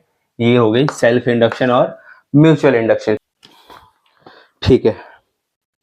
9th डेरिवेशन है अब हमारा सीरीज LCR, चैप्टर नंबर 7 और टॉपिक है हमारा सीरीज LCR, ठीक है। काइंड ऑफ डेरिवेशन बोल सकते हो, डेरिवेशन नहीं लेकिन बहुत ज्यादा इंपॉर्टेंट है। चैप्टर नंबर 7 में सबसे ज्यादा इंपॉर्टेंट अगर कुछ है तो वो सीरीज LCR है, ठीक है। तो फटाफट करते हैं, इसमें ज्यादा टाइम नहीं लगेगा, बस आपको कॉन्सेप्ट पता होने चाहिए, नहीं तो मैं रिवाइज करा दूंगा, ठीक है। LCR सर्किट, एक सेकंड वीडियो चालू है, ये भी पंगा रहता है, तो ध्यान से देखो। L inductor, capacitor and resistor, हमने ये तीनों इस तरीके से लाइन से लगा दिए सीरीज में। AC सप्लाई रखना, DC मत रखना, नहीं यही नंबर उड़ाओ दोगे अपना पेपर में। ये R, ये कैपेसिटेंस है और ये क्या है, इंडक्टर। अब इसमें चीजें जो आपको पता होनी जरूरी है, ठीक है क्या, जब अपने इसके बेसिक टॉपिक्स किए होंगे तो हमें पता है current in register end voltage in register दोनों सेम फेज में रहते हैं, कोई एक दूसरे से आगे फेज में नहीं होता, सेम फेज में रहते हैं, ठीक है। अगर हम बात करें इंडक्टर की, करंट इन इंडक्टर और वोल्टेज इन इंडक्टर, जो वोल्टेज होता है वो π/2 फेज से क्या कर रहा है, लीड कर रहा है, तो उसको हम ऐसे बना रहे हैं। और कैपेसिटर में क्या होता है, करंट इन कैपेसिटर, जो वोल्टेज है वो लैग कर रहा होता है, पीछे होता है, तो पीछे तो ऊपर बनाने की जगह मैं क्या कर दे रहा हूं, यहां नीचे बना दे रहा हूं वोल्टेज ऑफ कैपेसिटर। आप ध्यान रखो करंट को मैंने हमेशा एक्स एक्सिस पर प्लॉट किया है, ठीक है क्या चीज, ठीक है चीज है। अब यहां से हम इसका फेजर डायग्राम बना लेते हैं इसी को देख करके, ये एक्स एक्सिस ये वाई एक्सिस। तो देखो ये जो वी आर है ये मैंने ड्रॉ कर दिया, ये मेरा क्या है वी आर, कितने एंगल पर है ओमेगा टी। ये कैसे लिखा, वी आर की जो वैल्यू थी वो कितनी थी, V naught sine omega T, ठीक है। तो ओमेगा टी का इसका फेज है, ये मैंने ऐसे रखा। अब वी आर को देखते हुए आपको वीसी और वीएल इसके ऊपर प्लॉट करना है। तो ध्यान से देखो वी आर ऐसे है तो वीएल इससे 90 डिग्री फेज में आ गया है, तो इससे 90 डिग्री अगर मेरे को फेज में किसी को आगे बढ़ाना है तो मैं 90 डिग्री इसको ऐसा बना दूंगा, ठीक है। ये आपका क्या बन गया वीएल, ठीक है, ये 90 डिग्री और इसका क्या होगा ओमेगा टी प्लस π/2, ठीक है। ये एंगल π/2 90 डिग्री का बन रहा है, ठीक है, और ये ओमेगा टी है। सिमिलरली अगर आप वी आर को कंपेयर करते हुए अब इसको देखोगे वीसी को, तो देखो ये 90 डिग्री पीछे की तरफ है, तो इससे 90 डिग्री पीछे क्या होगी, बिल्कुल ये लाइन, तो ये क्या बन गई मेरी वीसी। क्लियर है क्या। अब इधर देखो अगर आपको रिजल्टेंट का फॉर्मूला लगाना है तो एक सिंपल सा काम जो आप लोग कर सकते हो, अगर इधर 2 न्यूटन का फोर्स लग रहा है और इसी पॉइंट पर इस डायरेक्शन में 8 न्यूटन का फोर्स लग रहा है, तो आप इन दोनों को सॉल्व करके डायरेक्ट ऐसा बोल सकते हो इस ऑब्जेक्ट पर एक ही फोर्स लग रहा है जिसकी वजह से ये मोशन करेगा, वो क्या होगा 8 - 2 6 न्यूटन, ठीक है। अब ये VL और VC एक डायरेक्शन में, तो ऐसा मैं अज्यूम कर ले रहा हूं कि VL क्या है डोमिनेट कर रहा है, तो VL बड़ा होगा VC से। आप इस डेरिवेशन को VC बड़ा होगा VL करके भी कर सकते हो पेपर में, लेकिन अगर गिवन है तो आपको वही गिवन कंडीशंस यूज करनी जरूरी है। खैर अगर VL बड़ा है तो मैं ध्यान से देखना इस चीज को गायब कर देता हूं और इस चीज को भी गायब करके एक नया वेक्टर इधर बना देता हूं, और वो कितना होगा VL माइनस VC। तो आप ध्यान से देखोगे इस पूरे डायग्राम में सिर्फ 2 वेक्टर हैं, एक है VR और दूसरा ये रहा VL माइनस VC, ठीक है। अब आपको कॉन्सेप्ट पता है अगर ये एक वेक्टर है A और ये एक वेक्टर है B, तो इनका रिजल्टेंट यहां कहीं बीच में आएगा। दोनों अगर परफेक्ट बराबर होंगे तो बीचों बीच होगा, अगर A ज्यादा होगा तो A की तरफ, B ज्यादा होगा तो B की तरफ। तो अब इसी डायग्राम में हम बनाते हैं, हमारा जो रिजल्टेंट है मान लेते हैं वो ये है, फेस इसका फाई है और इसकी वैल्यू को हम बोल देते हैं ER। इसको रिजल्टेंट EMF पढ़ रहे हैं हम, resultant EMF voltage of resistance, ये voltage of inductor minus voltage of capacitor है, ठीक है क्या। अब आपको एक कॉन्सेप्ट पता है कि जो हम वेक्टर है उसको पैरेलल शिफ्ट कर सकते हैं, तो ये जो वेक्टर है इसको मैं पैरेलल उठा करके अगर यहां पर बनाने की कोशिश करूं तो हम इसको ऐसा बना सकते हैं, ठीक है। इसको थोड़ा बड़ा कर देते हैं, इट्स लाइक कि ये दूर यहां ओरिजिन पर है, जैसे आपसे दूर जाता जाएगा, ये लेंथ और ये लेंथ 100% सेम है, बस वो डायग्राम हमने बना रखा है कुछ इस तरीके से। ऐसा समझो अगर ये चौक मेरे पास है तो मेरे को बड़ी दिख रही है, आप ओरिजिन पर खड़े हो, लेकिन जैसे दूर जाती रहेगी तो ये आपको छोटी दिखना स्टार्ट हो जाएगी, ठीक है क्या, इस तरीके से समझो। तो अब ध्यान से देखो ये एंगल 90 डिग्री था तो ये वाला एंगल भी कितना होगा 90 डिग्री। 90 के सामने होती है हाइपोटेन्यूस, ठीक है, जहां फेस बन रहा है ये होता है मेरा बेस और ये मेरा है VR, और ये जो चीज है ये क्या है VL माइनस VC।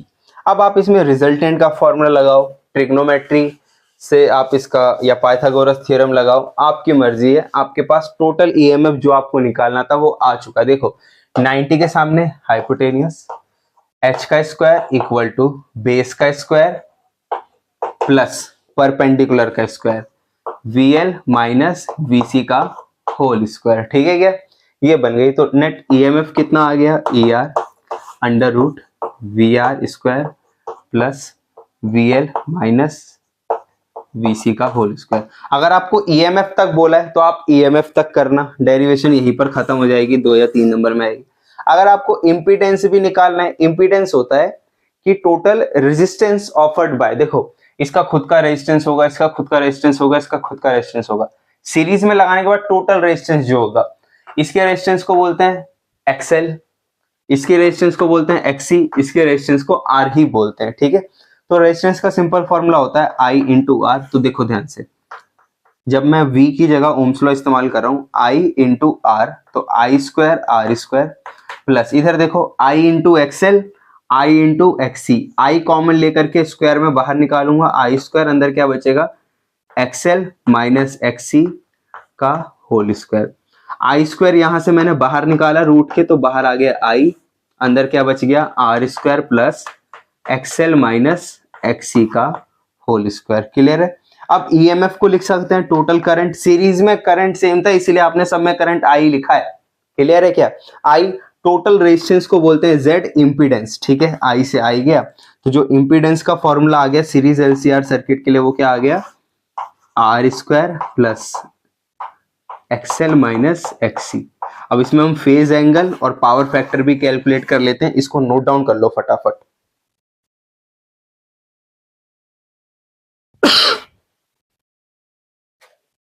आपको जो पॉइंट ना समझ में आए ना आप बता देना, ठीक है, कमेंट करके। तो जो सेपरेट, जो चीज नहीं मिटानी चाहिए थी वो चीज मैं मिटा चुका हूं, और जो चीज रखनी चाहिए थी वो भी मैं मिटा चुका हूं। पर खैर, मैं एक ट्रायंगल वो वाला वापस से बना लेता हूं आपको समझाने के लिए।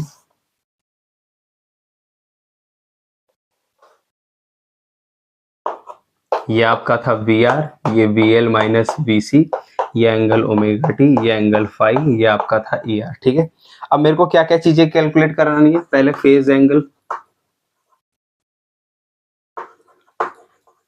यानी कि मेरे को tan फाई कैलकुलेट करना है। अब tan फाई होता है परपेंडिकुलर अपॉन में बेस। तो इस ट्रायंगल को आराम से देखो, यहाँ 90 डिग्री, ये H हो गया, ये परपेंडिकुलर हो गया, ये बेस हो गया, VL माइनस VC, और बेस क्या हो गया मेरा VR।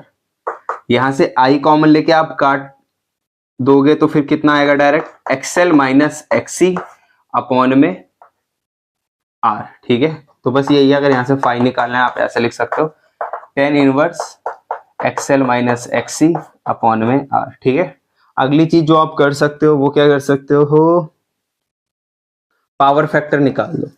तो पावर फैक्टर, अगर पावर वाली डेरिवेशन कभी हम करेंगे तो मैं आपको बताऊंगा। तो जो पावर फैक्टर है यानी कि cos फाई, पावर फैक्टर को कहते हैं, जिसको आप निकाल सकते हो बेस अपॉन में H। तो बेस तो आपका आ गया VR और H आपका है ER। तो I कॉमन लेकर के कट जाएगा, तो यहाँ पर R अपॉन में Z आ गया, ये आ गया cos फाई। याद रखना, पावर फैक्टर निकालने के लिए कह रहा है तो यहाँ से cos इनवर्स मत करना, ये पूरा ही पावर फैक्टर कहलाता है। क्लियर है क्या, ठीक है, इसको उतार लो।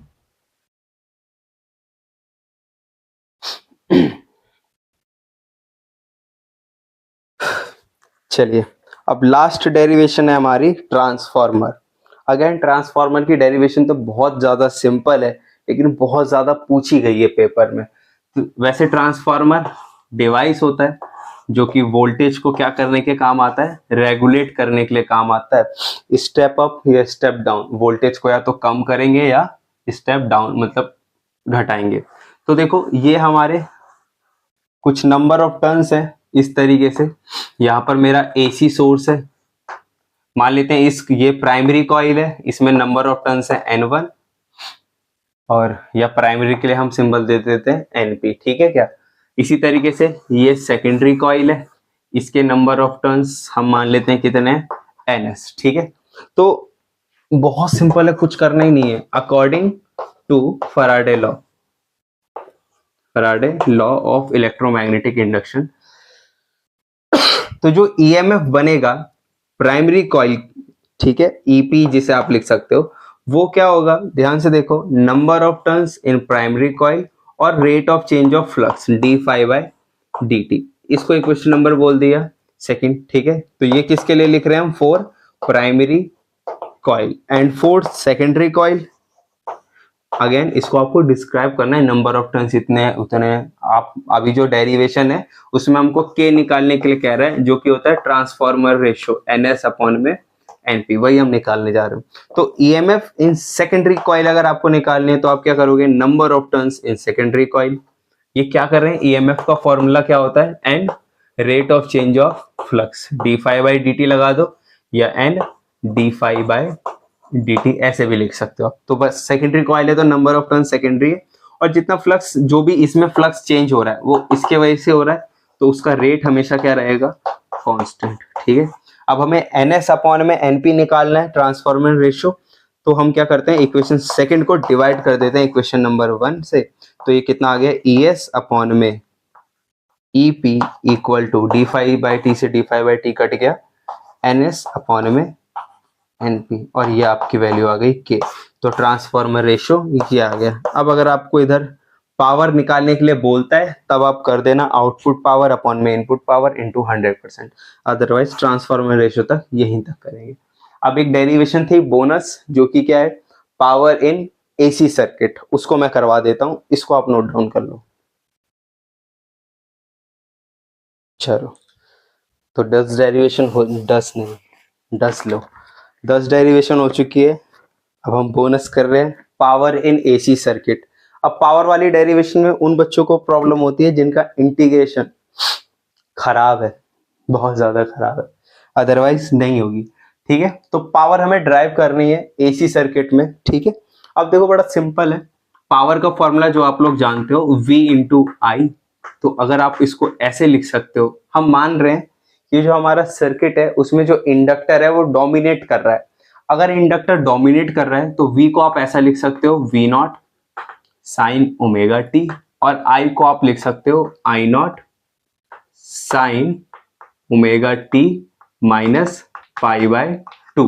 ठीक है क्या, क्योंकि वोल्टेज डोमिनेट कर रहा है इसलिए इसका फेज ओमेगा टी और करंट का फेज π/2 से पीछे है। अगर कैपेसिटर डोमिनेट कर रहा होता तो यहां पर और यहां पर फेज में चेंज आता, बाकी पूरी डेरिवेशन सेम तरीके से करती। ठीक है, खैर नाउ अब हम डेरिवेशन अपनी स्टार्ट करते हैं। सबसे पहले आप सारे गिवंस वगैरह नोट से देख लेना एक बार, NCERT से या जहां से भी आप पढ़ रहे हो। मैं डायरेक्ट डेरिवेशन स्टार्ट कर रहा हूं। हम लोग जानते हैं जो पावर का फॉर्मूला होता है वो आप rate of change of work लिख सकते हो, ठीक है, या rate of doing of work लिख सकते हो। यहां से dW का फॉर्मूला हो गया P/dt। अगर आप दोनों साइड इंटीग्रेट कर दो तो आपको टोटल वर्क आ जाएगा, और टोटल वर्क का फॉर्मूला क्या बन गया, P/dt, और P की वैल्यू हमने कितनी ली है, V0 sine omega T, I0 sine omega T minus π/2, साथ में क्या लगा दिया मैंने, dt। तो ये तो मेरा हो गया P, और साथ में क्या है, dt। देखो क्या क्या कांस्टेंट है वो इंटीग्रेशन के बाहर आ जाएंगे, और 0 से t तक मैं इंटीग्रेशन कर रहा हूं कंप्लीट साइकिल पर। V0 I0 बाहर, अंदर क्या रह गया, साइन ओमेगा टी। अब ध्यान से देखना, अंदर बचा है साइन ओमेगा टी माइनस π/2।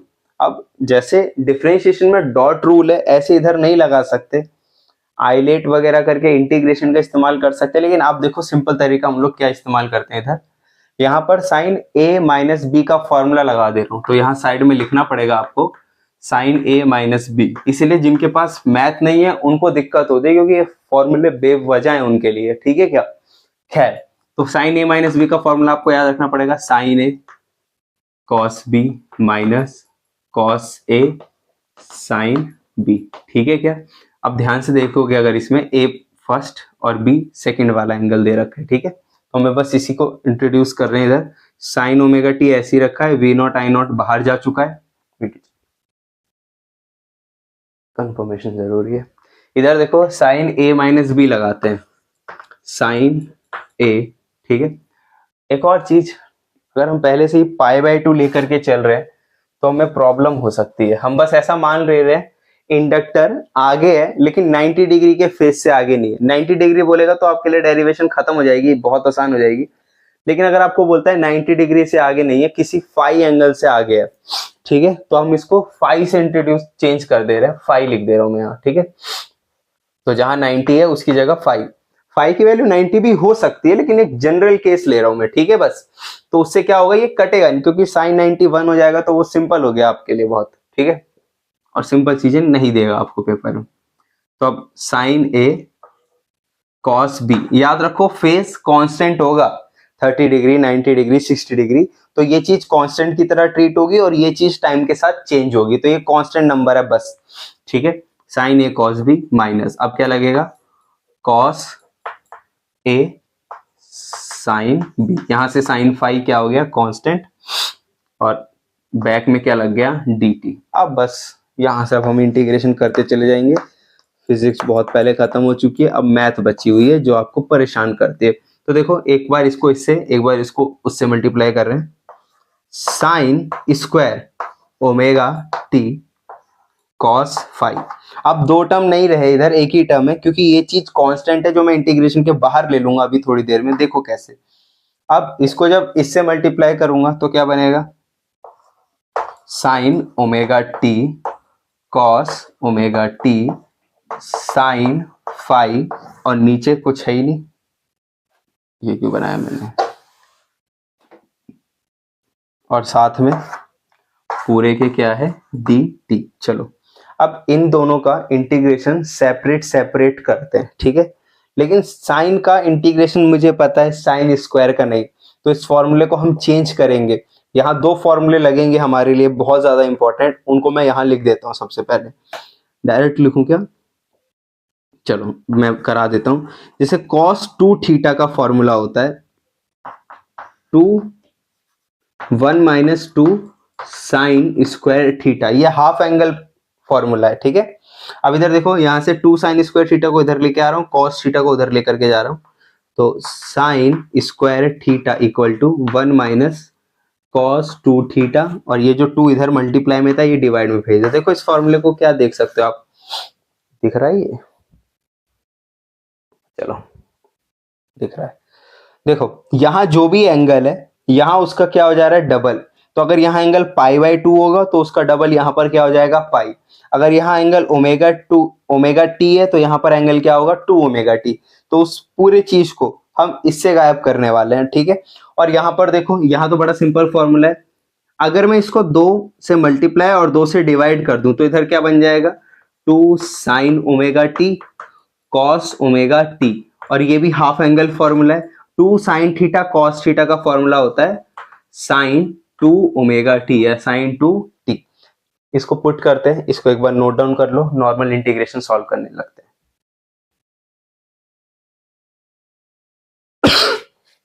आप ना इसको 2-3 बार प्रैक्टिस कर लेना। जिनके पास मैथ नहीं है उनको ही प्रॉब्लम यहाँ पर ज्यादा होने वाली है, ठीक है। तो वो लोग कृपया करके इसको 2-4 बार कॉपी में खुद से प्रैक्टिस कर लो, क्योंकि अगर आप कॉपी खोल के ऐसे ऐसे ऐसे करके जाओगे तो फिर पेपर में आपसे कुछ भी नहीं होने वाला है, ठीक है क्या। चलो कुछ गलत चीज तो नहीं मिटा दी। अब इधर देखो इंटीग्रेशन करते हैं, थोड़ा ध्यान से सोचना और थोड़ा ध्यान से फोकस रखना इसमें, ठीक है। Work done equal to V naught I naught integration, पहले इस वाले का इंटीग्रेशन करते हैं। तो जब मैं इसका इंटीग्रेशन करूंगा cos फाई कांस्टेंट है ना, अंदर क्या बचा ध्यान से देखो, साइन स्क्वायर ओमेगा टी को मैं इससे रिप्लेस कर सकता हूं। ये जो नीचे 2 है ये भी कांस्टेंट है, इसको पहले ही बाहर ले रहा हूं।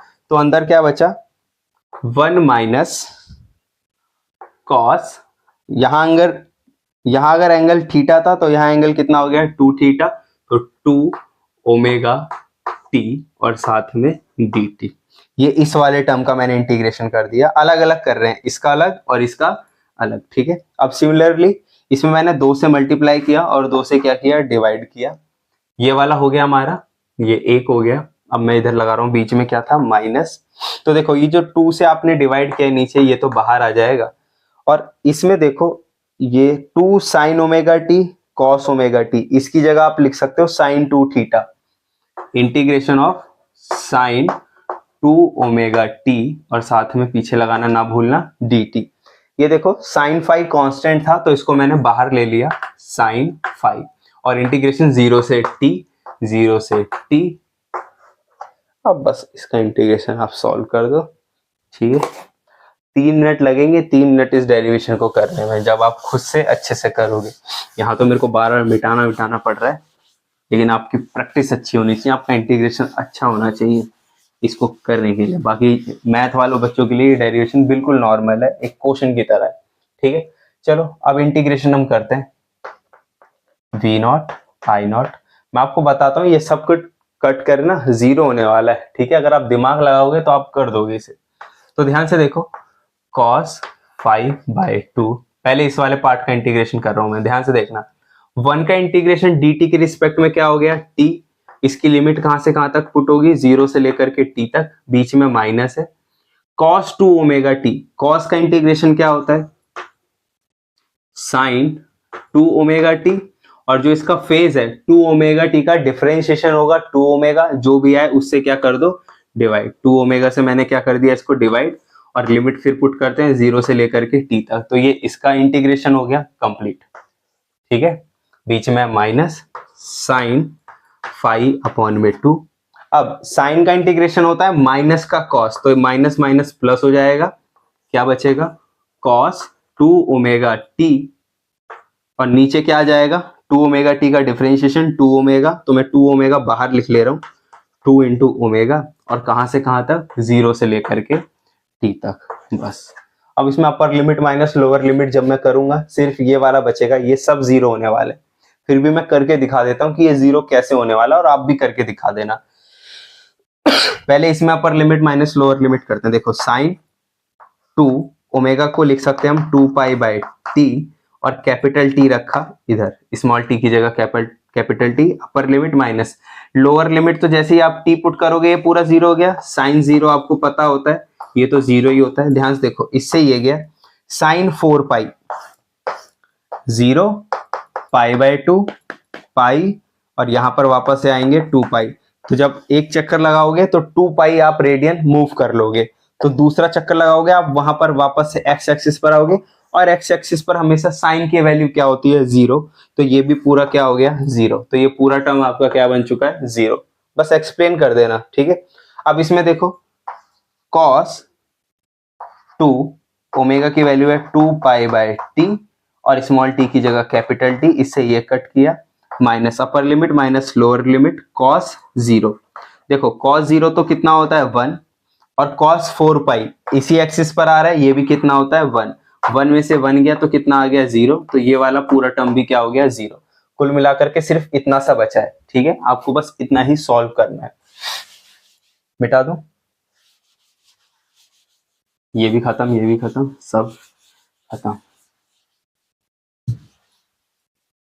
देखो यहाँ पर अपने को ना बस पेपर के लिए जल्दी जल्दी कर रहे हैं, चैप्टर पढ़ा रहे होते तो थोड़ा और ज्यादा इसमें टाइम। यहाँ में इंटीग्रेशन नहीं है, ये कर्ली ब्रैकेट लगाया था, ठीक है। तो वर्क डन कितना आ गया, v not I not cos 5/2। इधर देखो t माइनस 0, तो कैपिटल T ही हो गया ये, बस, ठीक है।